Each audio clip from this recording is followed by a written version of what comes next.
Hello दोस्तों, मैं आनंद स्वागत करता हूं आप सभी का आपके अपने चैनल और ऐप टारगेट यूपीटेट सीटेट में। दोस्तों यहाँ पे मैं आपको डीएलएड थर्ड सेमेस्टर के सभी जितने भी प्रश्न हैं बहुविकल्पीय राजन सीरीज जो है नया 2024 संस्करण वह सॉल्व करा रहा हूं और यहाँ पे लगभग आपके प्रश्न जो हैं वह समाप्त होने वाले हैं। इस क्लास में हम लोग कंप्लीट कर लेंगे और ये आपके बहुत ही महत्वपूर्ण प्रश्न है। देखिए, इस तरीके के प्रश्न या तो परीक्षा में पूछे गए हैं, ये पूछे हुए प्रश्न है, या फिर इस तरीके के प्रश्न बन सकते हैं आपकी परीक्षा में। तो चलिए देखते हैं। संख्या 92 है। परिमेय संख्या 3/5 से बड़ी परिमेय संख्या है। अब परिमेय संख्याओं का कंपैरिजन अगर आपको करना है भिन्न संख्याओं का, तो दो तरीका है। या तो आप हर समान कर लीजिए या फिर आप दशमलव में कन्वर्ट कर लीजिए। दो काम कर सकते हैं। तो यहाँ 3/5 जो लिखा है इसको ऊपर नीचे 2 से गुणा करके 6/10 भी लिख सकते हैं। क्यों? क्योंकि सबका हर यहाँ पे देखिए 10 दिया गया है। तो अब देखिए 6/10, ये तो ऑप्शन सा को देखेंगे, ये तो बराबर हो गया। ठीक, तो आपसे बड़ा पूछ रहा है, बड़ी परिमेय संख्या क्या है, तो ये होगा नहीं। अब देखिए 4, इसका जो है अंश छोटा है तो ये भी नहीं होगा, और ये ऋण में है तो ये भी नहीं होगा। अब इसका अंश देखिए बड़ा है, हर दोनों का 7 है, यानी कि 3/5 से बड़ी परिमेय संख्या 7/10 है। तो ऑप्शन दा जो हो जाएगा यह बिल्कुल सही हो जाएगा। इसके बाद देखेंगे नेक्स्ट क्वेश्चन है संख्या 93। x² प्लस एक्स प्लस 1/4 का गुणनखंड है। अब x² प्लस एक्स प्लस 1/4, 1/4 को क्या लिखा जा सकता है? 4 को लिख सकते हैं 2 का स्क्वायर, और 1 को भी लिख सकते हैं 1 का स्क्वायर। ये हो जाएगा। अब इसके बाद देखिए x² प्लस, अब इसको क्या लिख सकते हैं? इसको 2 गुणे 1/2 इस तरीके से लिखा जा सकता है, क्योंकि यहाँ 1 है तो इसको लिख दिया हमने। अब इसके बाद देखिए गुणे में x आ गया, फिर धन, इसको लिखा जा सकता है 1/2 का होल स्क्वायर। ठीक, तो अब आपको इस फॉर्म में ये दिख रहा होगा a प्लस बी का जो होल स्क्वायर होता है वो होता है a² plus 2ab plus b²। ठीक, अब यहाँ पे देखिए a की जगह है x, b की जगह 1/2, यानी कि ये कितना हो जाएगा? ये हो जाएगा x धन 1/2 के घाते का होल स्क्वायर।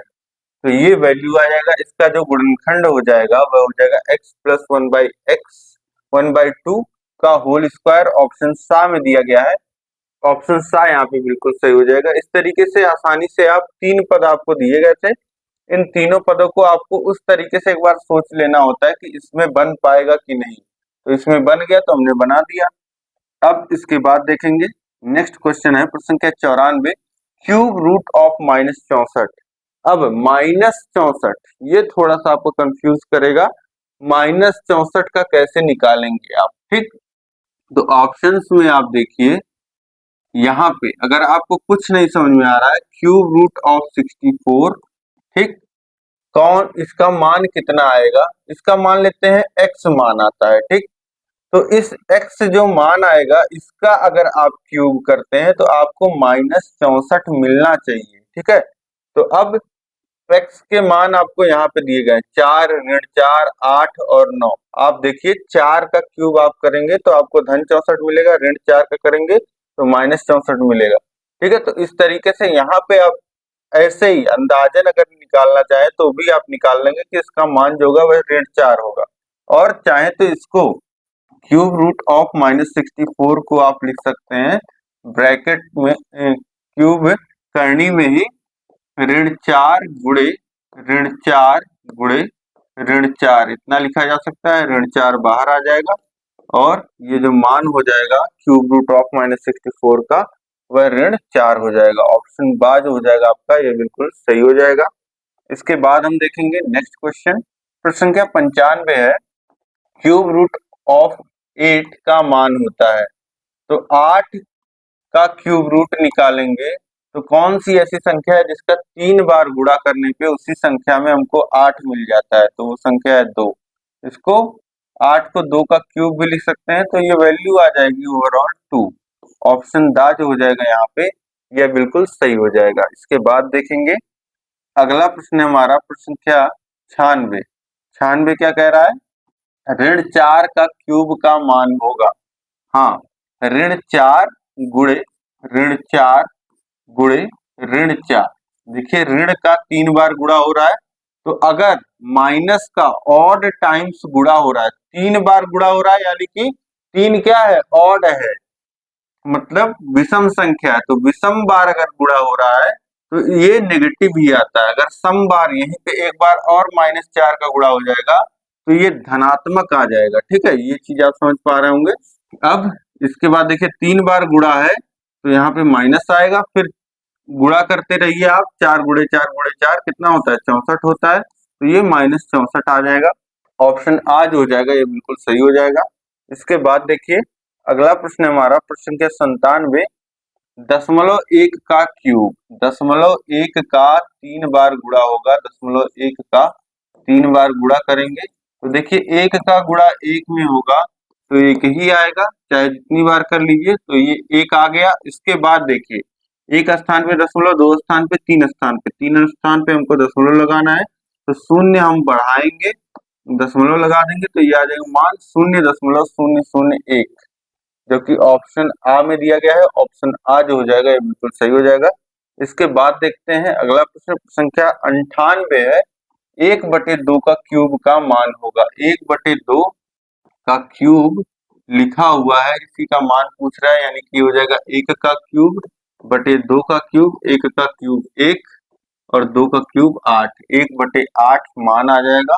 ऑप्शन आ में यहाँ पे दिया गया है, ऑप्शन आ बिल्कुल सही हो जाएगा। इसके बाद देखिए नेक्स्ट क्वेश्चन है, क्वेश्चन नंबर 99 है। समुच्चय की अवधारणा सर्वप्रथम किस गणितज्ञ ने दी? जॉर्ज, कैंटर, रामानुजन, श्रीनिवास या सभी ने? तो सबसे पहले समुच्चय सेट की जो अवधारणा दी थी, सेट का जो कॉन्सेप्ट बताया, वह जॉर्ज कैंटर ने बताया। ठीक है, तो ऑप्शन यहाँ पे आ सही हो जाएगा, जॉर्ज कैंटर। इसके बाद देखेंगे हम लोग अगला प्रश्न, प्रश्न संख्या 100। समुच्चय के प्रकार हैं सीमित, परिमित एवं असीमित समुच्चय, एकल समुच्चय, रिक्त समुच्चय। तो ये सभी समुच्चय के प्रकार हैं। सीमित और असीमित समुच्चय भी होते हैं, एकल समुच्चय भी होते हैं, रिक्त समुच्चय भी होते हैं। तो यहाँ पे ऑप्शन दा जो हो जाएगा सभी, यह बिल्कुल सही हो जाएगा। इसके बाद देखिए प्रश्न संख्या 101 है। समुच्चय ए इतना में समुच्चय अवयवों की संख्या है। अवयवों की संख्या, अवयव क्या होते हैं? ये एक अवयव है, ये एक एलिमेंट है। तो एक अवयव ये दूसरा, ये तीसरा, ये चौथा, ये पांचवा, तो 5 अवयव हैं। ऑप्शन आ जो हो जाएगा, 5 एलिमेंट है समुच्चय ए में। ऑप्शन आ जो हो जाएगा। नंबर ऑफ एलिमेंट इस तरीके से लिखा जाता है, ये कितने हैं ए में? 5 है।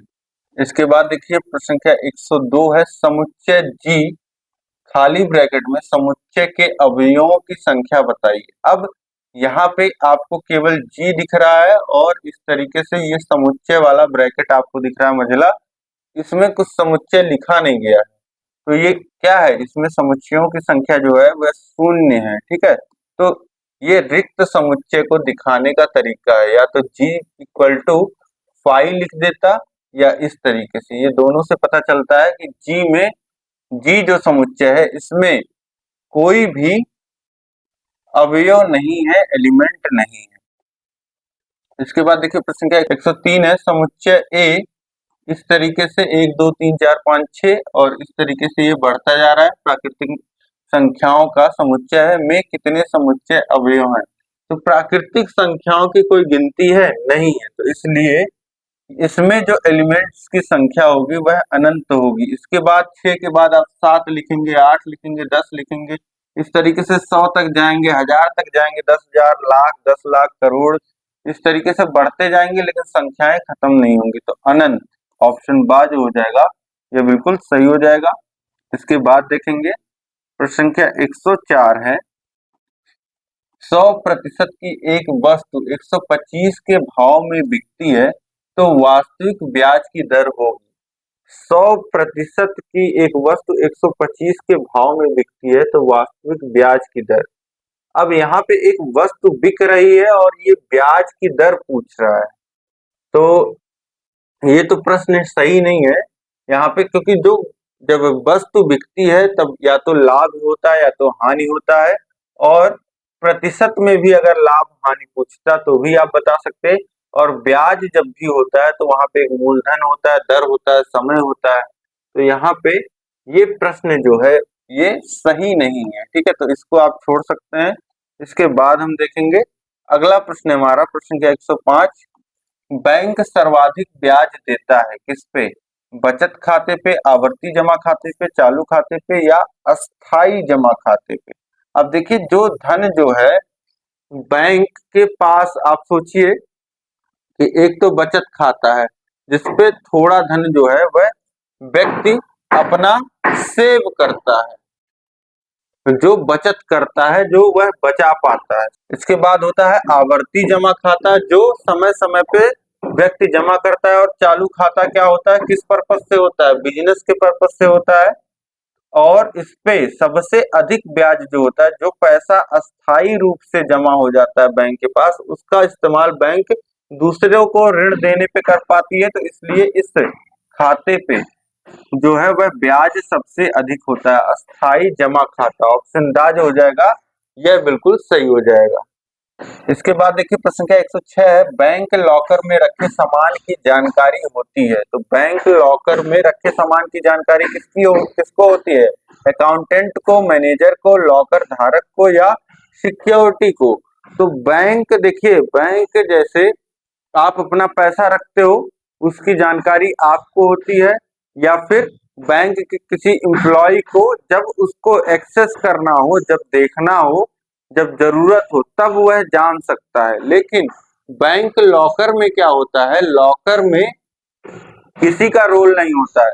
लॉकर एक तरीके से आपके बैंक में बने होते हैं लॉकर्स, उसमें क्या होता है, उसमें लोग अपना सामान खुद रखते हैं, बस मदद थोड़ी सी बैंक वाले ये कर देते हैं कि दो चाबी होती है, जब आप और एक एम्प्लॉय बैंक का दोनों लोग चाबी लगाएंगे तभी खुलता है, ठीक है। तो इस तरीके से ये जो लॉकर्स होते हैं आपके, ये लॉकर्स में क्या सामान रखा है ये लॉकर धारक को ही पता होता है। ऑप्शन सा जो हो जाएगा यहाँ पे ये बिल्कुल सही हो जाएगा। इसके बाद हम देखेंगे अगला प्रश्न है, संख्या 106। चेक के प्रकार हैं। चेक कितने प्रकार का होता है? ऑर्डर चेक होता है, वाहक चेक होता है, क्रॉस चेक होता है, या ये सभी होते हैं? तो ये सभी ही चेक के प्रकार हैं, ठीक है। तो ऑप्शन दा जो हो जाएगा ये सभी, ये बिल्कुल सही हो जाएगा। इसके बाद देखिए प्रश्न का 108 है, फर्मों के खाते कहलाते हैं। फर्मों, फर्मों से क्या मतलब? फर्म्स होती हैं, आपको पता है कि किसी को भी कोई बिजनेस करना है, व्यापार करना है, तो उसको एक फर्म का रजिस्ट्रेशन करना पड़ता है, फर्म का एक नाम देना पड़ता है। जैसे कान्हा इंडस्ट्रीज, मतलब छोटा मोटा सामान वो बना रहे हैं और बेच रहे हैं, तो उन्होंने अपने फर्म का नाम रख लिया कान्हा इंडस्ट्रीज। कोई छोटा मोटा मान लेते हैं टेबलेट एक मैन्युफैक्चर कर रहे हैं, तो उसका नाम उन्होंने रख दिया सन फार्मा करके, ऐसे मान लेते हैं ये कंपनी का नाम है। तो ये शुरू में आपका फर्म का नाम इसको बोला जाता है, ठीक है। तो ये फर्मों के जो खाते होते हैं वह क्या कहलाते हैं? फर्मों के जो खाते होते हैं वह किस प्रकार के होते हैं? आवर्ती होते हैं, सावधि होते हैं, चालू होते हैं, या बचत होते हैं? तो ये जो खाते होते हैं जो बैंक में खोलते हैं वह चालू खाते होते हैं, करंट अकाउंट होते हैं। ऑप्शन साफ सही हो जाएगा। इसके बाद देखिए प्रश्न का 109 है, बचत खाता खोला जा सकता है संयुक्त नाम से, एक व्यक्ति के नाम से, या आ बा दोनों, या कोई नहीं? तो देखिए बचत खाता आपने देखा होगा कि आपका तो बचत खाता होगा, कहीं ना कहीं आप सभी लोगों का होगा, और बचत खाता आपने देखा होगा कि आपके माता जी पिताजी का भी एक ज्वाइंट अकाउंट बोलते हैं, उसी को यहाँ पे बोला जाता है संयुक्त खाता, एक व्यक्ति के नाम से, या ये आपका संयुक्त खाता, ठीक है, इसे ज्वाइंट अकाउंट बोलते हैं। तो इस तरीके से लोग ज्वाइंट अकाउंट भी खुलवाते हैं, आपके माता पिता का हो सकता है, किसी का भी हो सकता है, ठीक है। तो इसे संयुक्त खाता बोलते हैं, और ये सिंगल तो लोग खुलवाते ही हैं। तो आ बा दोनों जो है वह बचत खाता खोला जा सकता है। तो ऑप्शन सा जो हो जाएगा यहाँ पे ये बिल्कुल सही हो जाएगा। इसके बाद हम लोग देखेंगे इसके बाद है प्रश्न संख्या 110, किस मूलधन का 10% वार्षिक चक्रवृद्धि ब्याज की दर से 2 वर्ष में मिश्रधन 121 हो जाएगा। अब यहाँ पे देखिए, मूलधन मूलधन की जानकारी हमको नहीं है, मूलधन हमको निकालना है। किस मूलधन का पूछ रहा है, तो मूलधन को हम मान लेते हैं P, और इसके बाद जो रेट है, जो दर है, दर R बराबर क्या है, वह 10% है, और क्या दिया हुआ है, ब्याज की दर और समय दिया गया है T टाइम या N टाइम आप लिख सकते हैं, वो 2 वर्ष है, और मिश्रधन यानी कि मिश्रधन लिख लीजिए या A लिख लीजिए, ये कितना है, 121, ठीक है, A का मान है ये। और फॉर्मूला, अब किस फॉर्मूले से हम लोग निकालेंगे, देखिए जिस फॉर्मूले में मिश्रधन भी आए, मूलधन भी आए, दर भी आए, समय भी आए, तो फॉर्मूला होता है आपका मिश्रधन चक्रवृद्धि ब्याज का लगेगा, तो एक A धन P into 1 plus R by 100 to the power T, या N लिख देते हैं कहीं कहीं। तो ये आपको मिश्रधन पता है 121 है, P आपको निकालना है, और 1 प्लस R कितना है, 10 है, और नीचे 100 और समय है 2। देखिए शून्य से शून्य कट जाएगा, और ये हो जाएगा 121 बराबर P, और एक धन 1/10 हर समान कर लेंगे तो कितना आ जाएगा, हर समान कर लेंगे तो 10 आ जाएगा, और ये 10 धन 1 यानी कि 11/10 के घाते 2, ये हो गया। अब इसके बाद देखिए 121 और P, अब देखिए 11 गुणे 11, 11/10 गुणे 11/10 होगा, तो 121/100 हो जाएगा, और इसको आगे सॉल्व करेंगे, P बराबर लिखना चाहेंगे, तो ये हो जाएगा 100 का गुणा होगा 121 गुणे 100, और बटे ये 121 उधर जाएगा तो भाग में हो जाएगा 121, तो 121 कट जाएगा, और P का जो मान आ जाएगा वह 100 आ जाएगा, यानी कि मूलधन जो यहाँ पे था वह 100 था, ठीक है। तो यहाँ पे ऑप्शन बा में दिया गया है 100, ये बिल्कुल सही हो जाएगा, ठीक है। तो आसानी से यहाँ पे आप निकाल सकते हैं, बस आपको मूलधन नहीं दिया गया था, फॉर्मूले पे रखना था। अब इसके बाद हम देखेंगे नेक्स्ट क्वेश्चन है प्रश्न संख्या 111, कोई धन 16% वार्षिक ब्याज की दर से 1 वर्ष के लिए लिया जाता है, यदि ब्याज प्रति तिमाही देय है तो प्रति तिमाही दर होगी। अब यहाँ पे समझिए कि कोई धन है जो 16% वार्षिक ब्याज की दर से दिया गया है 1 वर्ष के लिए, और ब्याज बोल रहा है कि तिमाही देय है, तो तिमाही दर क्या होगी, धन का 16% वार्षिक ब्याज है, ये वार्षिक ब्याज की दर है, दर जो है वह 16% है, लेकिन ये वार्षिक है, ठीक। अब इसके बाद ब्याज जो है वह वसूला जा रहा है प्रति तिमाही, ठीक है। तो एक वर्ष बराबर कितना तिमाही होता है, एक वर्ष में 12 माह होते हैं, और 12 माह को 3 से आप भाग देंगे तो कितना आएगा, 4 तिमाही, एक साल में 4 तिमाही हो गया, तो दर जो हो जाएगा, दर में 4 से भाग हो जाएगा, 4 गुना कम हो जाएगा, यानी कि 16% था तो आ जाएगा 4%। अब जो दर हो जाएगा तिमाही ब्याज लेने पे वह 4% का हो जाएगा, ऑप्शन सा जो हो जाएगा यह बिल्कुल सही हो जाएगा, ठीक है। तो इस तरीके से सभी प्रश्न यहाँ पे, इतने ही प्रश्न आपके सीरीज में यहाँ पे दिए गए थे, 111 प्रश्न, ये कुल प्रश्न आपके समाप्त हो गए बहुविकल्पी के। उम्मीद है कि सभी प्रश्न जो है वह आपको यहाँ पे समझ में आए होंगे, सभी प्रश्नों को अच्छे से आपने किया होगा।